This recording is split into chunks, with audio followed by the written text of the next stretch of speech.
Hi, everybody. I'm Bill Sanders, and this is Watch Art Sci, the art and science of watch collection. Today, what I want to talk about, I refer to as Zen and the art of watch collection. Uh, does that sound like Zen and the art of motorcycle maintenance?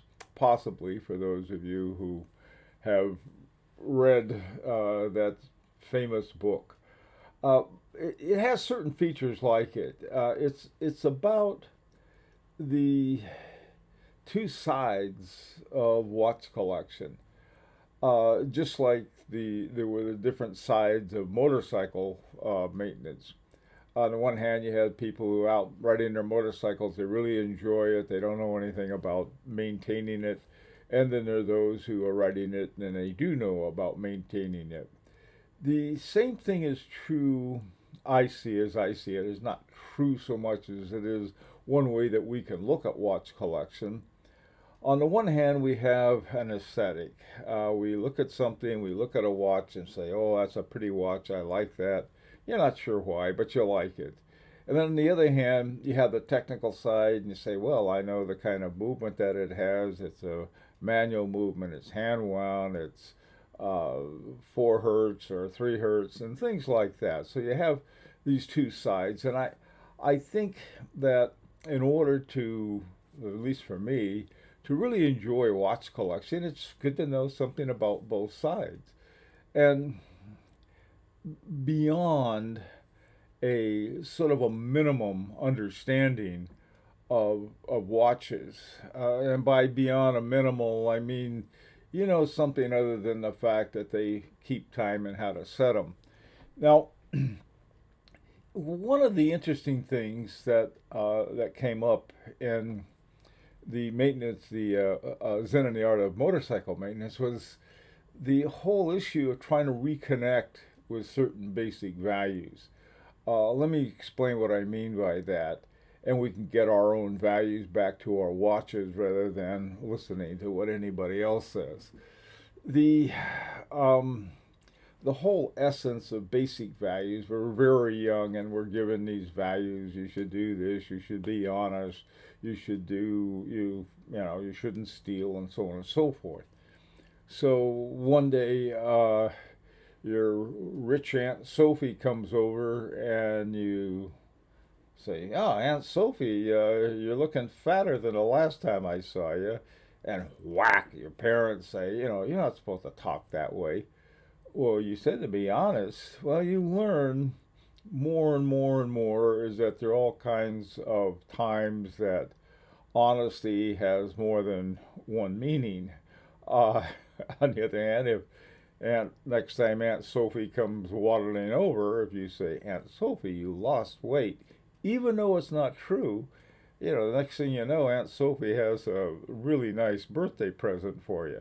So it's sort of this whole network of things in life that you go through that people that your values are, what are your values, and you learn to say a bunch of people say, hey, this is really a great watch, or this is, and they may be wrong, but you go along with it and you don't really question things too many. You're sort of a good guy. Now, um, the connection between you as a person and sort of core values sometimes get disconnected. And before you know it, you're collecting watches, and the only thing you care about is the resale value. So you have a watch that you really don't love. You simply got it because you were told that it's got a good resale value. I'm not saying that's necessarily a terrible thing. I'm simply saying that that is a very narrow way to look at watch collection. So, what I thought I do in this segment is to look at reconnecting with fundamental values of your own, not my values, not somebody else's value, and certainly not what they advertise as values by the watch manufacturers. Um, Things get discombobulated, and so what do we do, and what features I think are important to understand. What we find is really valuable. Now, what we may find, may not all be the same for everyone. In fact, I'd be surprised if they were, but they're at least to say this is something I own. Okay, now um, let's first of all take a look at some of the things that get in the way of or I should say, some of the things that may be a guide toward it or a path toward their own values. The first one is humility. Now, a lot of people connect humility with weakness. No, there's nothing weak about humility. Humility simply says, hey, I don't know everything, so I'm ready to learn something. Um, it's the strangest kind of thing. The other thing that's related to that is the value of being wrong. Now, I know some people think that if they're wrong, they're going to go straight to hell and say, well, you're wrong, and the devil's standing right there says, come on, you're coming with me. I don't look at it that way.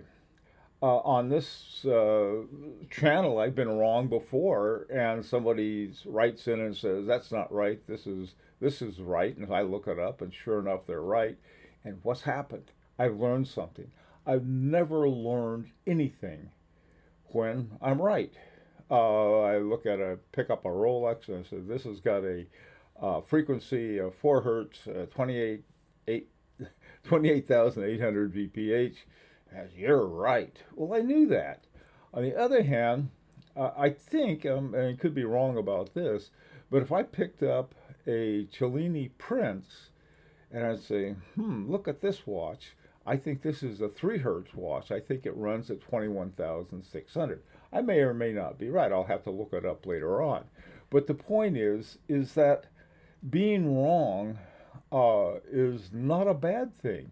It's the only way you ever learn anything.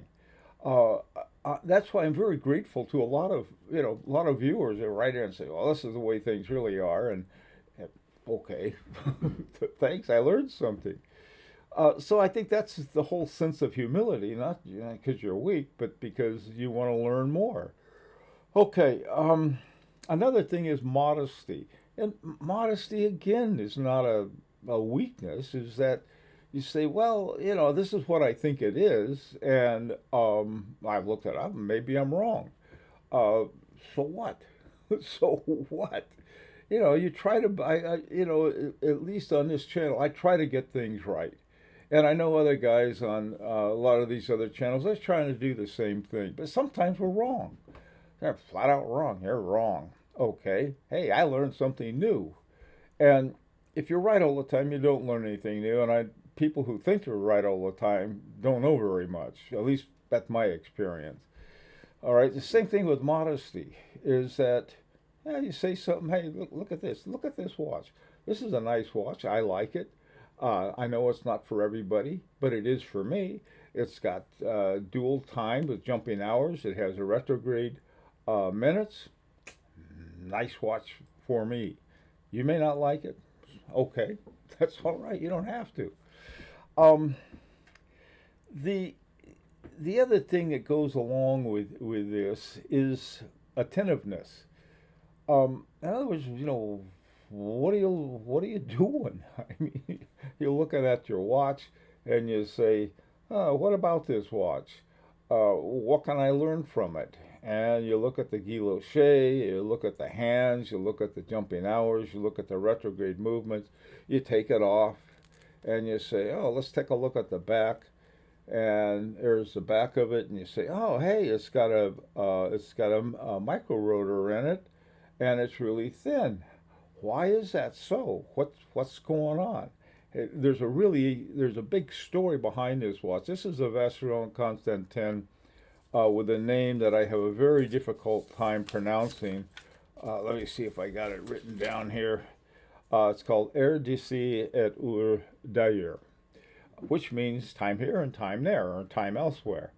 And it originally was won by Pierre Arpels of Van Cleef and Arpels.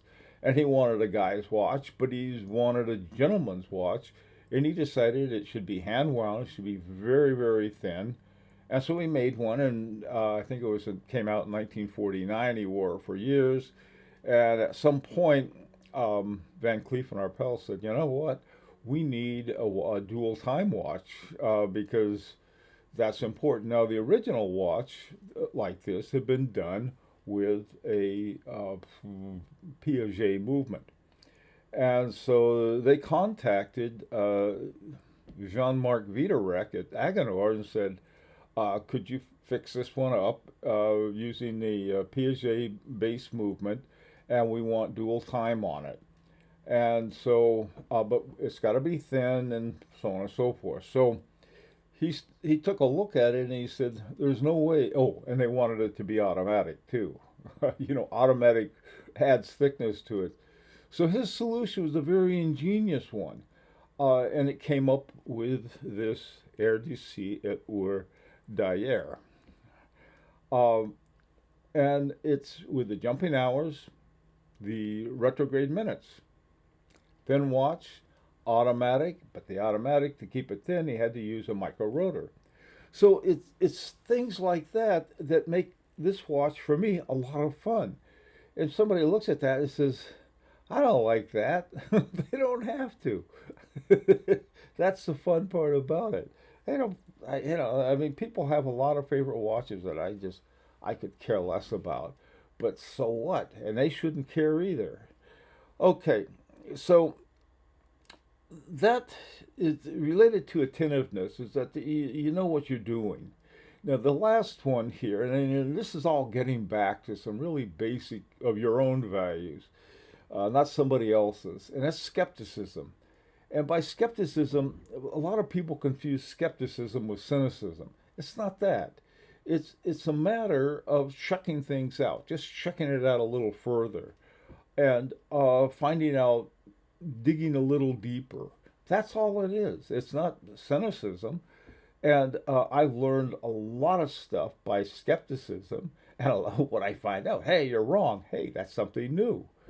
And going through watches is like going through a discovery, one discovery after another. Not because I believe that if I buy a Patek Philippe, I'll only be able to have it until the next generation. I was like, come on, that's if I have a watch, it's because I like the watch, not because some advertising said it was. This is where your skepticism comes from. This whole purpose of all of this is one thing, and that's getting a clear idea of what you're doing. Now, this going back to Zen and the Art of Motorcycle Maintenance. On one hand, you want to enjoy the ride, and just sort of the general just stalls of things, just sort of the experience of, I like my watch and I don't care why. Then on the other hand, is that, gee, I wonder how they did this, how they made it thin, how they met all of these other criteria. That to me is more interesting. Okay, now that's what I think about watch collection. I'd really like to hear your comments, and this is an opportunity to subscribe if you like. And until next time, this is Bill Sanders for Watch Art Sci, the art and science of watch collection.